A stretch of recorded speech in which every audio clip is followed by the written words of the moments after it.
আচ্ছা, একটা বইয়ের দাম সর্বোচ্চ কত হতে পারে? 500, 1000, 10,000 নাকি 1 কোটি? আমি জানি তোমাদের মধ্যে অনেকে আমাকে পাগল ভাবছো। তোমাদের মনে হচ্ছে, আরে ভাই, সামান্য একটা বইয়ের দাম কখনো 1 কোটি টাকা হতে পারে? কিন্তু যদি আমি তোমাকে বলি, পৃথিবীতে এমন একজন মানুষ আছে যিনি একটি বই কেনার জন্য 1994 সালে খরচ করেছিলেন 30.8 মিলিয়ন মার্কিন ডলার। বর্তমান সময়ের বাংলা টাকায় যা প্রায় 550 কোটি টাকারও বেশি। হ্যাঁ, তুমি ঠিকই শুনেছ, বর্তমান সময়ের হিসাবে বইটি কিনতে তিনি খরচ করেছিলেন প্রায় 550 কোটি টাকার বেশি। কিন্তু কে ছিলেন ওই ব্যক্তি, আর কেনই বা একটা বইয়ের পেছনে এতগুলো টাকা খরচ করেছিলেন? বইটির ভিতরে কি এমন আছে, আর কেই বা এই বইটির লেখক? বইটির লেখক ছিলেন লিওনার্দো দা ভিঞ্চি, আর তার লেখা ওই বইটির নাম ছিল কোডেক্স লিসেস্টার, সংক্ষেপে যাকে কোডেক্স হ্যামার বলা হয়। লিওনার্দো দা ভিঞ্চির ওই বইটিতে বিজ্ঞান, শিক্ষা ও টেকনোলজির ভবিষ্যৎ লেখা ছিল। বর্তমানে আমরা যে প্রযুক্তিগুলো ব্যবহার করছি সেগুলো প্রায় আরও 500 বছর আগেই ভিঞ্চি তার বইয়ে লিখে দিয়েছিল। তাই তো 1994 সালে একসময় বিশ্বের সবচেয়ে ধনী ব্যক্তিদের কাতারে প্রথমে থাকা মাইক্রোসফট কোম্পানির ফাউন্ডার বিল গেটস বইটি কিনতে এতগুলো টাকা খরচ করেছিলেন, কারণ তিনি জানতেন বইটি এত বেশি পাওয়ারফুল যে এটি পুরো পৃথিবীর ভবিষ্যৎটাই বদলে দিতে পারে। ইতিহাসের পৃষ্ঠায় কিছু নাম চিরকালই উজ্জ্বল হয়ে থাকে, আর লিওনার্দো দা ভিঞ্চি হলেন তাদের মধ্যেই একজন। তিনি শুধু একজন চিত্রশিল্পী নন, ছিলেন একজন ইঞ্জিনিয়ার, ম্যাথমেটিশিয়ান, আর্কিটেক্ট এবং সেই সাথে একজন বিজ্ঞানী। তার প্রতিভা আর নতুন নতুন আবিষ্কারের প্রতি আগ্রহ আজও মানুষকে অনুপ্রেরণা দিয়ে যায়। নগর বায়োস্কোপের আজকের ভিডিওতে আমরা তোমাকে জানাবো লিওনার্দো দা ভিঞ্চি সম্পর্কে, যাকে বলা যেতে পারে ইতিহাসের অন্যতম এক প্রতিভাবান মানুষ। লিওনার্দোর জীবনের গল্পটাই আজ তোমরা জানতে চলছো, তাই না টেনে ভিডিওটি একদম শেষ পর্যন্ত দেখার অনুরোধ রইল, কারণ আজ তুমি এই ভিডিও থেকে অনেক কিছু জানতেও শিখতে চলছো। তো চলো শুরু করা যাক। লিওনার্দো দা ভিঞ্চির জন্ম হয়েছিল 1452 সালের 15 এপ্রিল ইতালির ফ্লোরেন্সের কাছে ছোট্ট একটা গ্রাম আঞ্চিয়ানোতে। তবে তার জন্মটা ছিল তখনকার সমাজের দৃষ্টিতে অবৈধ, কারণ তার বাবা শের পিয়েরো দা ভিঞ্চি ছিলেন এক নামকরা আইনজীবী এবং মা ক্যাটেরিনা ছিলেন এক সাধারণ কৃষক কন্যা। অবৈধ সন্তান হওয়ার কারণে লিওনার্দো তার বাবার নামের উত্তরাধিকারী পাননি। তবে ভাগ্য ভালো যে তার বাবা তাকে অস্বীকার করেননি, বরং তিনি লিওনার্দোর দায়িত্ব নেন এবং নিজ বাড়িতেই বড় করেন। যদিও তার মায়ের সঙ্গে তার সম্পর্ক ছিল বেশ দুর্বল। লিওনার্দো যতটুকু জ্ঞান লাভ করতে পেরেছেন কিংবা শিক্ষিত হতে পেরেছেন সবটাই ছিল তার একান্ত নিজের প্রচেষ্টা, কারণ অবৈধ সন্তান হওয়ায় সেই সময় তার আনুষ্ঠানিক শিক্ষা গ্রহণের কোনো সুযোগ ছিল না। তৎকালীন সমাজে ছিল না তার কোনো স্বীকৃতি কিংবা অধিকার। কিন্তু আশ্চর্যজনকভাবে তিনি নিজের কৌতূহল পর্যবেক্ষণ ক্ষমতা দিয়ে সবকিছু শিখেছিলেন। তিনি প্রকৃতি থেকে শুরু করে মানুষের আচরণ, এমনকি পাখির ওড়ার ধরনও, আকাশের তারাগুলো পর্যন্ত গভীরভাবে পর্যবেক্ষণ করতেন। তিনি নিজে নিজে লিখতেও আঁকতে শিখেছিলেন, আর এজন্য তার খাতাগুলো ছিল গবেষণার এক আশ্চর্য নথি। লেখার কথা যখন বলেই ফেললাম, তাহলে তোমাদের একটা মজার গল্প শোনাই। লিওনার্দো স্বাভাবিকভাবেই ছিলেন বাঁহাতি, তবে তিনি এমনভাবে লিখতেন যা সাধারণ চোখে দেখলে পড়া যেত না, কারণ তিনি তার লেখাগুলো আয়নার বিপরীতে উল্টো করে লিখতেন। ফলে আয়নার মধ্যে প্রতিফলিত করার পরই তার লেখাগুলো পড়া যেত, এর আগে নয়।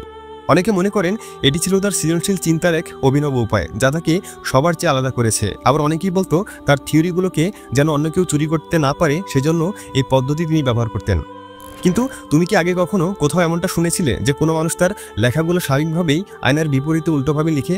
আমি শিওর তুমি শোনোনি। যেহেতু লিওনার্দোর বাবা একজন নামকরা আইনজীবী ছিলেন, তাই তিনি চেয়েছিলেন ভিঞ্চিও আইনি বিষয়ে পড়াশোনা করুক, কিন্তু ছোট থেকেই ভিঞ্চির মনোযোগ ছিল চিত্রকলার দিকে। অবশেষে বাবার অনুমতিতে তিনি বিখ্যাত চিত্রশিল্পী আন্দ্রেয়া দেল ভেরুক্কিওর স্টুডিওতে যোগ দেন, আর সেখান থেকেই তার প্রতিভার প্রকৃত বিকাশ শুরু হয়। জানলে অবাক হবে, আধুনিক বিমান আবিষ্কারের প্রায় 400 বছর আগে ভিঞ্চি উড়োজাহাজের নকশা করেছিলেন। কিন্তু কিভাবে একজন রেনেসাঁ যুগের মানুষ এতগুলো বছর আগে বিমানের নকশা করতে পারলো? এই উড়োজাহাজের মডেল তৈরির পেছনে আছে আরেক রহস্য। লিওনার্দো দা ভিঞ্চির ছোটবেলার একটি গল্প পাওয়া যায় তার নোটবুক থেকে। তিনি লিখেছিলেন, একবার এক বিশাল চিল এসে তার দোলনার উপর বসেছিল এবং তার ডানা ওড়ানোর ধরন দেখে তিনি বেশ অবাক ও মুগ্ধ হয়েছিলেন। সেই চিলটির ওড়া দেখে ভিঞ্চির মনে প্রশ্ন আসে, মানুষ কি উঠতে পারে? ব্যাস, প্রশ্নটির উত্তর খুঁজতে গিয়ে বানিয়ে ফেলেন উড়োজাহাজের মডেল। লিওনার্দোর সবচেয়ে বিখ্যাত উড়োজাহাজের নকশা হলো অর্নিথপ্টার, যা ছিল মূলত পাখির মতো উড়োজাহাজ। এটি এমন একটি যন্ত্র যা পাখির মতো ডানা মেলে ওড়ে, যা দেখতে অনেকটা পাখি বা বাদুড়ের মতো। উড়োজাহাজের মডেলটিতে দুটো বিশাল ডানা ছিল, যা মানুষের হাত ও পা দিয়ে নাড়ানো যেত। লিওনার্দোর আরেকটি অবিশ্বাস্য নকশা হলো এয়ারক্রু, যা দেখতে অনেকটা আধুনিক হেলিকপ্টারের মতো। 1502 সালে লিওনার্দো দা ভিঞ্চি চেসারে বর্জিয়ার সামরিক প্রকৌশলী হিসেবে কাজ করেছিলেন। তিনি যুদ্ধক্ষেত্রে সবসময় নতুন নতুন টেকনোলজি ব্যবহারে আগ্রহী থাকতেন। এরই ধারাবাহিকতায় তিনি একটি ট্যাঙ্কের নকশা করেন, যা দেখতে একটি চলমান দুর্গের মতো। ট্যাঙ্কটি সম্পূর্ণরূপে লোহার আবরণে ঢাকা ছিল, যাতে শত্রুপক্ষের তীর বা বন্দুকের গুলি প্রবেশ করতে না পারে। 1916 সালে প্রথম বিশ্বযুদ্ধের সময় ব্রিটিশ বাহিনী তাদের প্রথম কার্যকর ট্যাঙ্ক মার্কাই ট্যাঙ্ক ব্যবহার করে, যা লিওনার্দোর নকশা করা ট্যাঙ্কটির সাথে প্রায় মিলে যায়। 1480-র দশকে লিওনার্দো ভেনিস শহরে বসবাস করতেন। সেই সময় ভেনিসের জন্য সবচেয়ে বড় হুমকি ছিল ওসমানীয় নৌবাহিনী। লিওনার্দো এমন একটি পরিকল্পনা করেন যেখানে ডুবুরিরা পানির নিচ থেকে শত্রুদের জাহাজে আক্রমণ করতে পারবে। এই চিন্তা থেকেই তার মাথায় স্কুবা ডাইভিং স্যুটের ধারণা আসে। তার তৈরি করা মডেলটি ছিল আধুনিক স্কুবা ডাইভিং গিয়ারের প্রাথমিক ধারণা। 1943 সালে জ্যাকিব কুস্টে এবং এমিল গ্যাগন স্কুবা ডাইভিং স্যুট তৈরি করেন, যা ছিল মূলত লিওনার্দোর ধারণার একটি বাস্তবিক রূপ।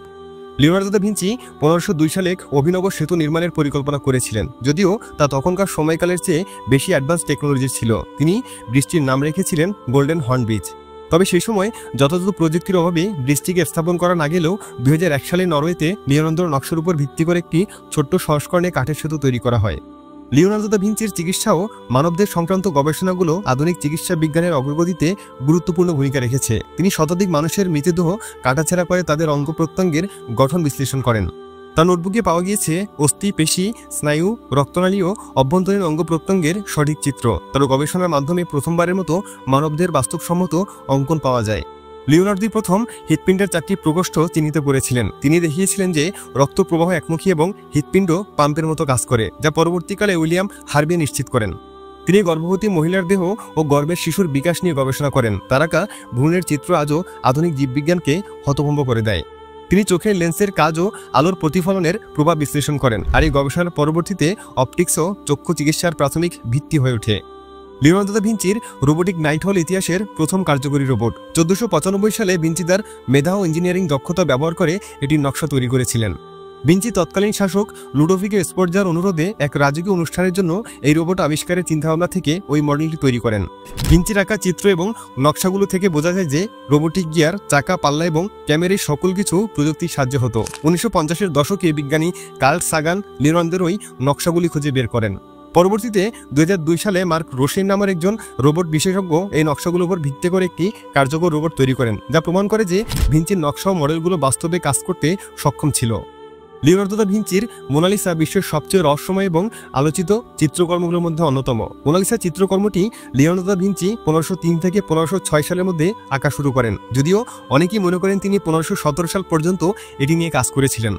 মোনালিসা সবচেয়ে বেশি পরিচিত তার রহস্যময় হাসির জন্য। এই হাসি কখনো মনে হয় আনন্দময়, আবার কখনো মনে হয় দুঃখময়। মোনালিসার আরেকটি আকর্ষণীয় দিক হলো তার চোখের দৃষ্টি। যেদিক থেকেই তুমি চিত্রকর্মটি দেখো না কেন, মনে হবে ছবিতে থাকা মোনালিসা সরাসরি তোমার দিকে তাকিয়ে আছে। এটি দা ভিঞ্চির আই ট্র্যাকিং ইফেক্ট বা ফলোইং আইলুশন নামে পরিচিত এক ধরনের চিত্রকলার কৌশল। 2011 সালে এক গবেষক মোনালিসার চোখের ভিতরে ক্ষুদ্র অক্ষর ও সংখ্যা খুঁজে পান, যা দা ভিঞ্চির কোনো সাংকেতিক বার্তা হতে পারে। যদিও এটি লিওনার্দোর অন্যতম মাস্টারপিস, তবে মোনালিসা বিশ্বব্যাপী আলোচনার কেন্দ্রবিন্দুতে আসে 1911 সালে, যখন এটি প্যারিসের লুভর মিউজিয়াম থেকে চুরি হয়ে যায়। ইতালির এক ব্যক্তি ভিনসেন্জো পেরুজিয়া এই চুরিটি করেন এবং 2 বছর পর এটি উদ্ধার করা হয়। এই ঘটনার পর থেকে মোনালিসা সাধারণ মানুষের কৌতূহলের কেন্দ্রবিন্দুতে চলে আসে এবং বিশ্বব্যাপী এটি জনপ্রিয়তা লাভ করে। আজকের দিনে মোনালিসা অমূল্য ধন হিসেবে বিবেচিত হয়, যদিও কখনোই এটি নিলামে বিক্রি হয়নি। তবে এর আনুমানিক মূল্য $860 মিলিয়ন বা তারও বেশি হতে পারে বলে মনে করা হয়। লিওনার্দো তার জীবনে কখনোই এক জায়গায় থেমে থাকেননি। তিনি বিশ্বাস করতেন জ্ঞান কখনোই যথেষ্ট নয় এবং এই দৃষ্টিভঙ্গি তাকে বহুমুখী প্রতিভা উপহার দিয়েছে। ভালো লাগলে ভিডিওতে একটি লাইক করতে পারো। আজকের মতো এখানেই বিদায় নিচ্ছি, দেখা হচ্ছে পরবর্তী ভিডিওতে। ততক্ষণ পর্যন্ত সাবস্ক্রাইব করে নগর বায়োস্কোপের সাথেই থাকো। Thanks for watching.